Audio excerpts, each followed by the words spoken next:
Hello everyone, my name is Vanessa Lagos and today I will be sharing some data from one of the experiments that will be part of my PhD dissertation looking at the effects of reducing the concentration of calcium and phosphorus and increasing microbial phytase on gastric pH, fecal score, growth performance, and bone ash of weanling pigs.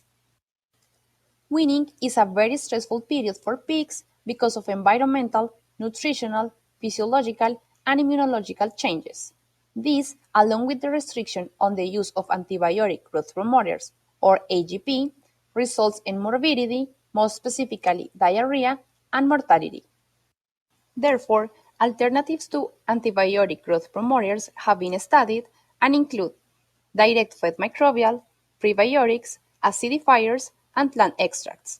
But today, I will focus on the reason for the use of acidifiers. Weanling pigs are believed to be unable to secrete enough hydrochloric acid in the stomach to provide an appropriate pH for proper digestion of proteins. However, the inability to reach a low gastric pH can also be attributed to the inclusion of limestone and monocalcium phosphate in phase 1 diets, because these ingredients have a high acid binding capacity. Therefore, it is possible that lowering limestone and monocalcium phosphate in these diets will decrease stomach pH and will reduce diarrhea. On the other hand, the inclusion of microbial phytase results in reduced concentration of limestone and MCP in diets due to the increase in calcium and phosphorus digestibility. Phytase also reduces the antinutritional factors of phytate, and in high doses, phytase increases the concentration of inositol in blood, which is believed to have a positive effect on intestinal integrity and immune system.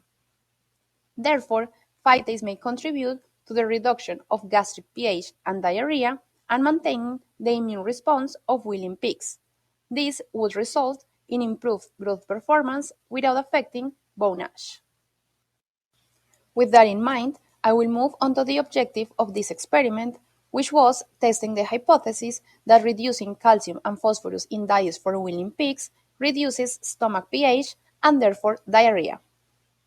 The second hypothesis is that inclusion of microbial phytase partly overcomes negative effects of low calcium and phosphorus by increasing plasma inositol, which prevents reduction in growth performance and bone ash. Moving on to the materials and methods, 320 pigs with an average body weight of 6.4 kilograms were allotted to 2 blocks and 8 experimental diets. There were 5 pigs per pen and 8 replicate pens per diet. The experimental diets included 2 levels of calcium and phosphorus, 100 or 50% of the NRC requirement. Within each level of calcium and phosphorus, there was a control diet with no phytase and 3 diets with 500, 2000, and 16,000 FTU of quantum blue. In these diets, 0.16% total calcium and 0.11% digestible phosphorus was reduced to account for the release of calcium and phosphorus by phytase. Here, I would like to point out that although inclusion of phytase at 16,000 FTU is not used in commercial conditions, we had hypothesized that using extremely high levels of phytase will result in additional benefits to weanling pigs. To better understand the timeline of the experiment, this study started on the day of weaning and was divided into 3 phases. Pigs were weighted at the beginning and at the end of each phase to calculate growth performance parameters, and a blood sample was collected to measure plasma inositol. The experimental diets were only fed in phase 1, whereas during phases 2 and 3, a common diet without phytase was provided. During phase 1, every other day, fecal score was visually assessed, and by the end of this phase, 1 pig per pen was euthanized to measure gastric pH and to collect the right femur. At the conclusion of the experiment, again, 1 pig per pen was euthanized to collect the femur and measure bone characteristics. Moving on to the results, I would like to point out that we used contrast statements to analyze this data and we will start with growth performance parameters. I would like first to set up the slide. Blue colors in the left represent diets formulated to have 100% of the calcium and phosphorus requirement, whereas orange colors represent diets formulated to have 50% of the calcium and phosphorus requirement. The darkest color in each group represents the control diet, and inclusions of phytase from 500 to 16,000 FTU are represented by the increase in darkness in the bars. Here, we observe a reduction in average daily gain when diets are formulated with 50% of calcium and phosphorus compared with 100%, which indicates that growth is compromised by limiting calcium and phosphorus. Now, looking only at the diets with 100% calcium and phosphorus, the average daily gain of pigs tended to be greater with the diet containing 500 FTU compared to the control diet, and pigs had greater average daily gain with diets containing 2000 or 16,000 FTU grouped as high phytase levels or age diets than with the control diet. This indicates that the inclusion of phytase in diets with 100% calcium and phosphorus is beneficial to pigs' growth. For average daily feed intake, a similar response was observed. Pigs fed diets with 50% of calcium and phosphorus had reduced feed intake compared with pigs fed diets with 100% of calcium and phosphorus. This was expected because data demonstrated that phosphorus deficiency results in depression in feed intake. For the diets with 100% calcium and phosphorus, feed intake tended to increase in the diets with phytase. Finally, for gain-to-feed ratio in phase 1, regardless of the concentration of calcium and phosphorus in the diet, superdosing of phytase resulted in improved gain-to-feed compared with the control diet, again indicating a beneficial effect of included high levels of phytase in diets for weanling pigs. In addition to this, in the diets with 100% of calcium and phosphorus, there was a tendency for a linear increase in feed efficiency as phytase increased in the diets.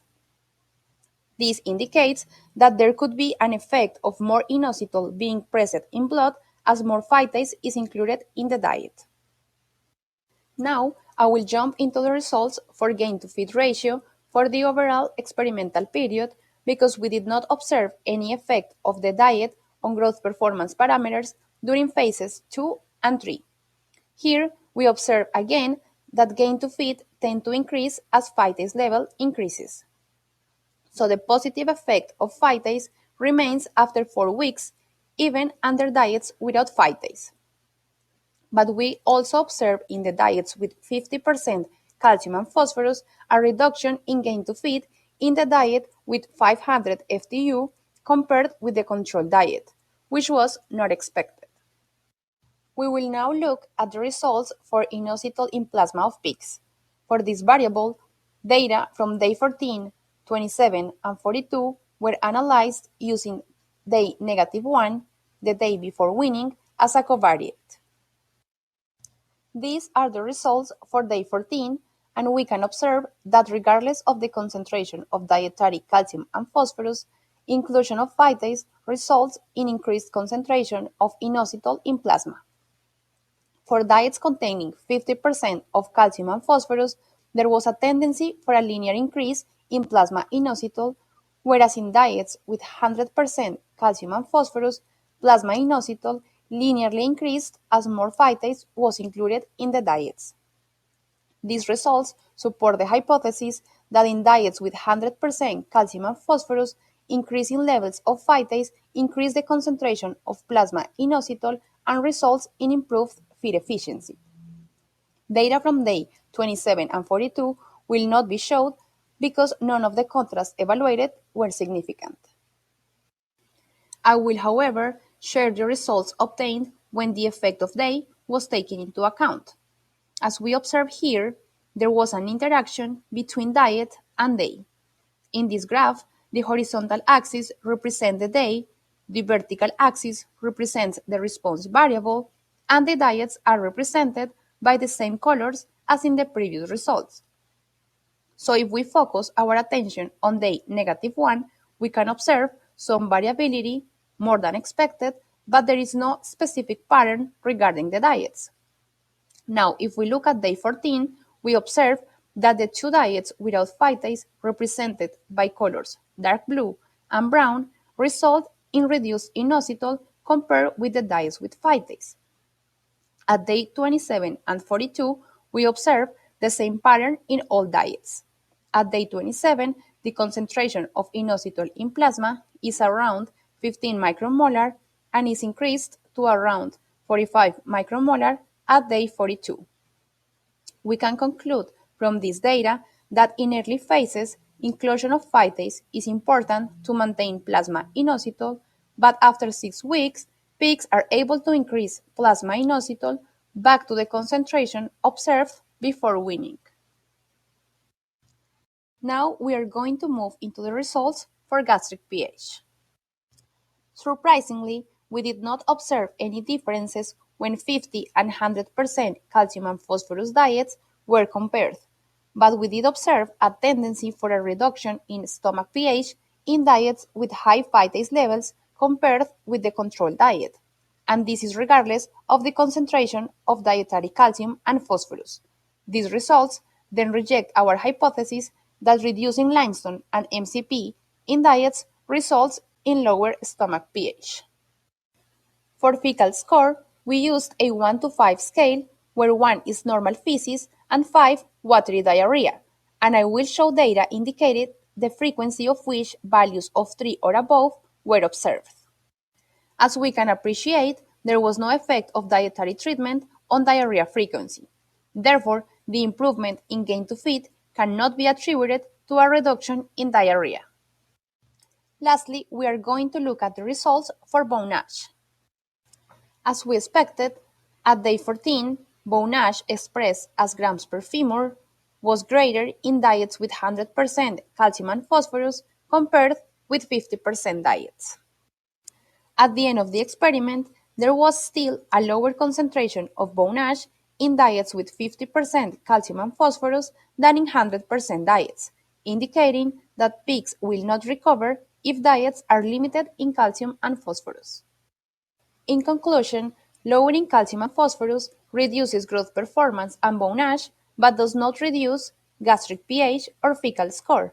But increasing levels of phytase linearly increase plasma inositol, which results in improved gain-to-feed ratio. With this, I would like to acknowledge AB Vista for the financial support, the members of the Stein Lab for their support, and all of you for your attention. Thank you.